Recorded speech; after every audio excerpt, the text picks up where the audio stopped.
Friends, old age means that hair turns grey early, body weakens, teeth become brittle, cheeks sag. A person gets tired quickly, the face loses its luster, the digestive system deteriorates, vision weakens, and so on. These are all signs of old age. Even today, many young people are prone to early aging. So let us understand this with the help of a Buddhist story. One day, the Mahatma went to the court of the emperor. As soon as he arrived, he asked the Raja, "Tell me, how are the villagers doing?" The Raja replied, "O Lord, thanks to the teachings you have given us, the people in our village, even at the age of 60, look 20 years old. The aging of all people seems to have stopped completely. Lord, everyone in our state is healthy, living peacefully, and no one needs medicines. People are healthy and very happy." Friends, this story is very educational, so listen to it to the end. Through this story, you will understand why aging comes at an early age. As you know, Buddha was also once an emperor, but he left everything behind and took up the life of a monk because he knew everything about what we should eat and what kind of daily routine we should follow. Friends, today we're going to learn about 12 important rules of Mahatma Buddha, or in other words, we're going to reveal the secret of a fulfilling life. So I humbly ask you to listen carefully to the whole story, and after you hear these 12 things, to implement them in your life. If you accept these teachings, you will surely never get sick and aging will not affect you. Friends, we will realize this through history, so every moment will be imprinted in your mind, and you can apply it in your life. So let's start with a story. Once upon a time, there lived a Carol named Badar Singh. The king was very kind, just and fair. He had two queens, both of whom were very beautiful, but also very cruel. The king loved justice so much that his subjects never suffered. He formed a cabinet with 9 ministers. Each minister was assigned to a department responsible for providing food for the people. The king gave such strict instructions that for any negligent act in his work, a minister would be sentenced to death. And for this, the cabinet worked with great integrity, and whenever the king had to do justice, he did it impartially and took a just decision. So the people of the kingdom were very happy. Every week the king made visits to the kingdom. During these visits, the people reported how much grain was in each household and whether or not there was food in each house. The king's orders ensured that his subjects lived prosperous lives. The kingdom ran very smoothly and the people were happy. Because of this happiness, people were always praised by the king the same day. During the assembly, a farmer and his wife approached the king and said, "Maharaj, today we have a serious problem. Please solve our problem." The king said, "Tell me, what is the problem?" The farmer replied, "I have 2 sons and they are very young. They are 26 and 28 years old, but they look 60 years old. Their hair is falling out, their bellies are growing, and they have become very lazy. They don't work. We have tried many medicines, but there's been no improvement." The king replied, "Good," and ordered his ministers, "This farmer's sons must be treated by the royal physician, and the cost of treatment must be covered by the state treasury." The minister carried out the order, and the doctor treated the farmer's sons using funds from the treasury. However, after a long period of treatment, the farmer returned to the assembly and said, "Maharaj, there was no relief. My sons are all the same." The king said, "Very good. We will think about it." But another couple came with the same problem.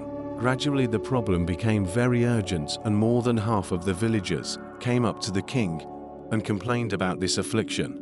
Carol didn't understand what was wrong. He immediately called an emergency meeting, saying that it was necessary to solve this problem in the state. He ordered a full investigation to determine, why do the youth of the state look old and emaciated? The king said that everyone should go door to door to uncover the cause of this phenomenon. All known healers were summoned, and an emergency meeting was held to discuss the matter. The king appealed to the healers to give them 10 days to investigate and reveal the disease that had settled in almost every house, or the cause of this problem. The king promised that whoever established an accurate diagnosis of this condition would be rewarded by the kingdom. All the nobles set to work, going from house to house, investigating the problem day and night. Afterward, all the doctors and healers gathered in the state assembly.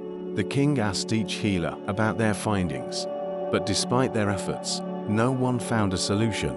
Then an elderly healer, about 125 to 130 years old, stood up and said, "Maharaj, based on our findings, I feel there is a problem there with lifestyle and nutrition. That is why this is happening. However, we don't have a clear solution to this problem."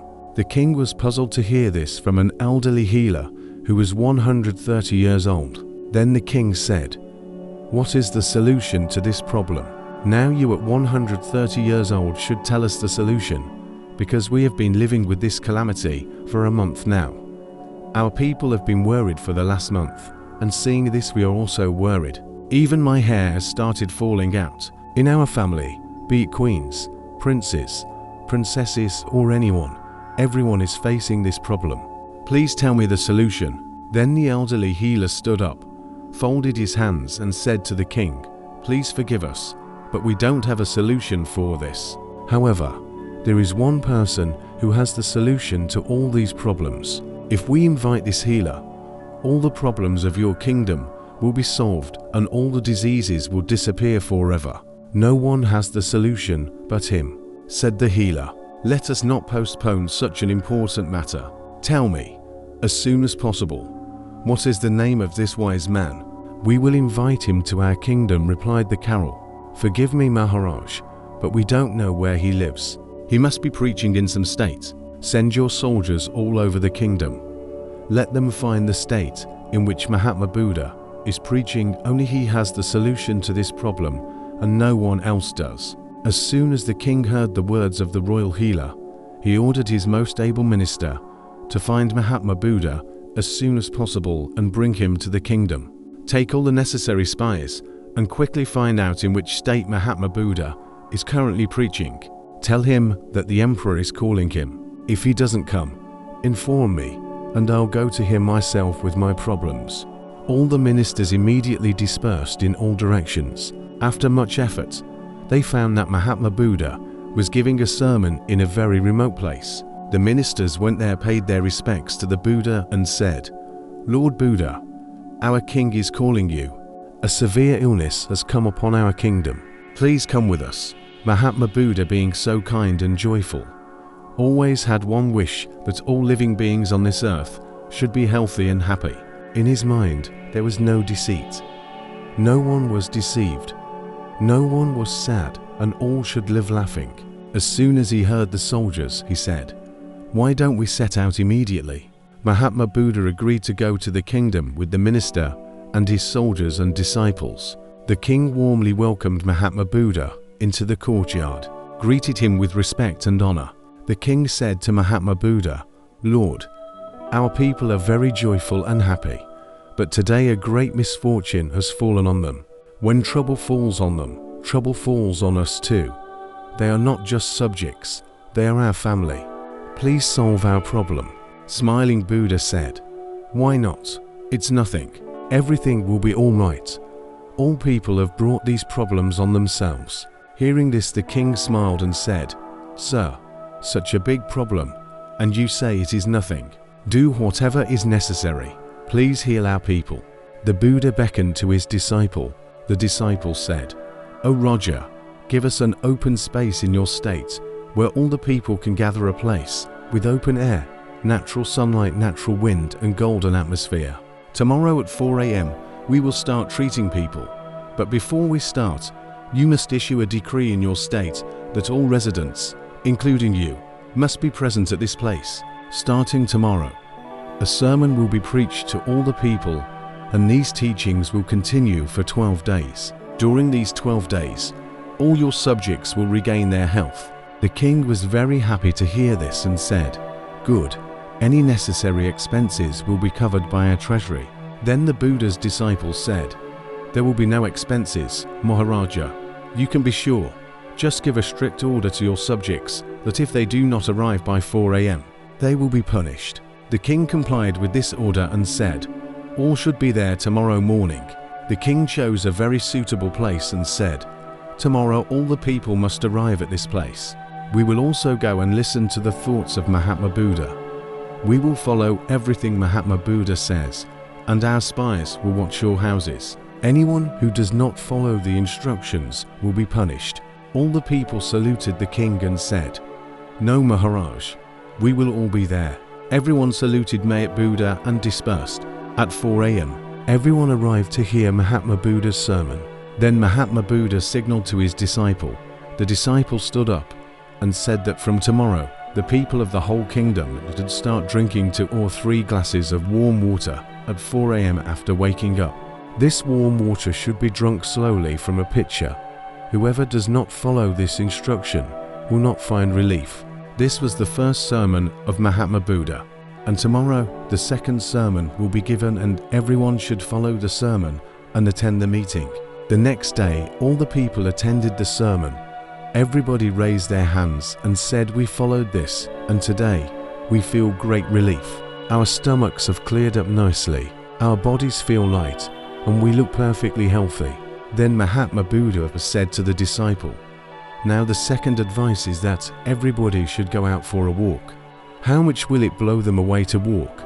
2 or 3 kilometers. Children and young people should run during this walk. And ordinary people from 40 and 50 years old should walk fast, taking 1 step per second, 60 steps per minute. If they can't run, they shouldn't do it, according to their ability." That was the sermon for the second day. The meeting resumed the next day, and so on. The next day the disciple asked, "How do you feel now?" They replied, "Guru, we have no sickness. We feel that we are completely healthy again." Buddha's disciples said, "Now everyone should do yoga and pranayama according to their capacity." He explained how to do it. The disciple told everyone that they should practice these exercises daily for at least 30 to 45 minutes. This meeting also ended, and next day another meeting was held, where all the people were present. After the meeting, everyone was asked about their daily routine and who followed the instructions. They all replied that now we feel as if there are no diseases. We don't need an alarm clock. Our eyes automatically open at 4 o'clock a.m. 7. Upon hearing this, the king was very pleased and amazed that his people were being healed without the need for money. The king immediately objected and said to Mahatma Buddha, "I welcome you and ask you to stay with us in our kingdom. Do not go away from here." Mahatma Buddha smiled and said, "Now that all know about pranayama, the next step is that everyone should eat 300 grams of sava. You can eat more, but not less. After that, everyone can continue their work." That day the meeting ended, and the next day everyone gathered, and they were asked who felt so relieved. Everyone replied that they were fully recovered again. The disciple said that there was still half of the rule left to fulfill. If you follow the whole rule, you will not have any disease. Old age will disappear and will not even come near you. Your manhood will remain intact like a Mahatma Buddha, and your face will remain radiant. Then the disciple explained the following sermon. Listen carefully from tomorrow until 7 or 8 in the morning. You should eat savour after that. After 2 hours stomach, as you do every day, but after the meal. Everyone should drink a multigrain swarm, that is caviar mixed with several grains.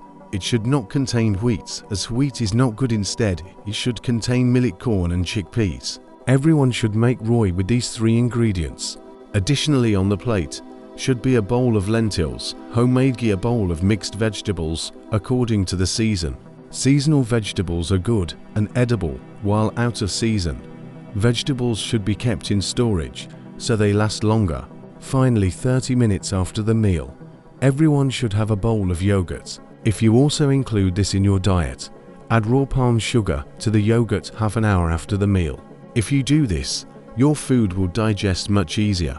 The disciple concluded by saying that the sermon for that day was over, and that the next day everyone should come following these instructions. Everyone went home joyfully, following what had been said in the sermon. The next day, the meeting was held, and all the people were present. They were asked who felt so relieved.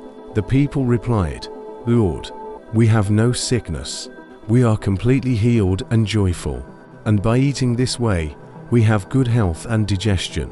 The Buddha's disciples listened attentively and taught the people another trick. You must remember not to eat and drink at the same time. If you find it difficult to swallow food, drink water in small sips. You can drink water between meals, but you should not drink large amounts of water at once. You can drink as much water as you want, but only 1 hour after a meal. If you have eaten by 10 or 11 a.m., will probably feel hungry again by 4 a.m. or 5 p.m. At this time, everyone should eat a plate of salad, and each person should eat salad according to their weight. For example, if someone weighs 50 kilograms, they should eat a salad proportional to their weight. If someone weighs 60 kilograms, he should eat 300 grams. And if someone weighs 80 kilograms, he should eat 400 grams of salad. The salad should contain carrots, beets, radishes, tomatoes and a piece of ginger. Additionally, 3 or 4 cloves of garlic should be added for flavor. Black salt or roasted cumin can be added as desired. You should not eat anything along with the salad.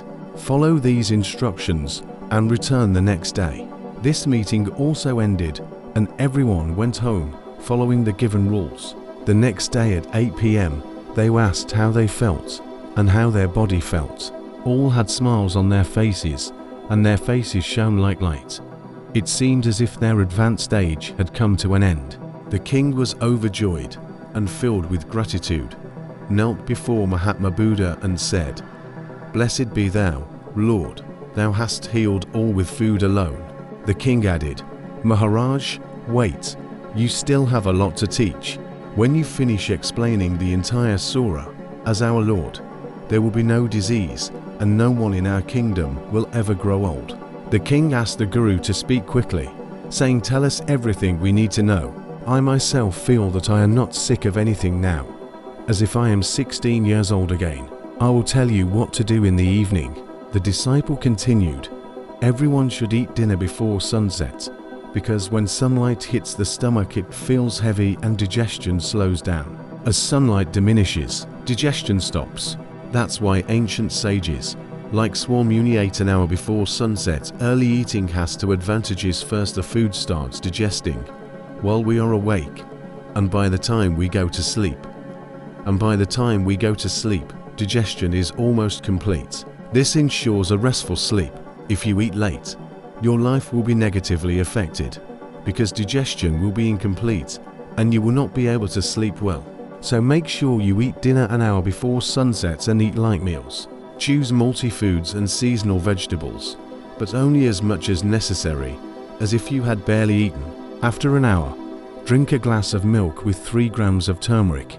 The turmeric should be homemade and not bought in the market. A few hours before bedtime, you should do nothing but sleep and go to bed before 10 p.m. If you go to bed at 22 o'clock, your sleep will be restful and all food will be digested. If you sleep well, you will automatically wake up at 4 a.m. without any stress, and you will not have any diseases. In short, listen carefully. Everyone should live in the present, live life like little children. A small child doesn't care if his mother is arguing with the neighbor, or if there is food in the house. He just eats what he has and continues to play as long as his stomach is full. In the same way, you should focus on the present and not worrying about the past. Don't worry about what you have today or what will be in the future. Be happy with what you have and don't dwell on the past. Living now.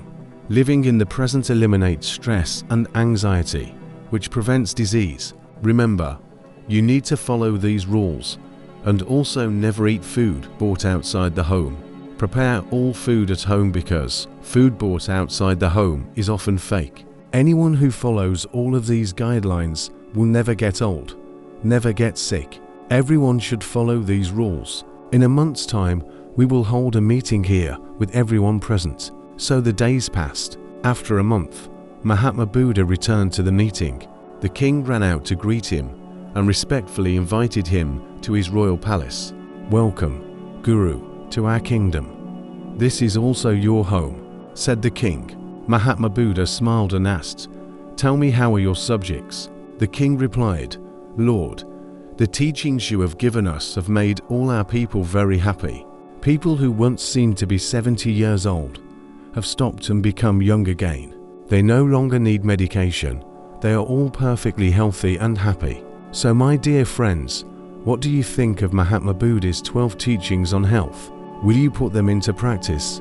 Leave us your thoughts below in the comments section, and don't forget to give us a like. Share this video with your friends and family and subscribe by activating your notification so you don't miss any of our upcoming teachings. Thank you. Thank you for all of your support.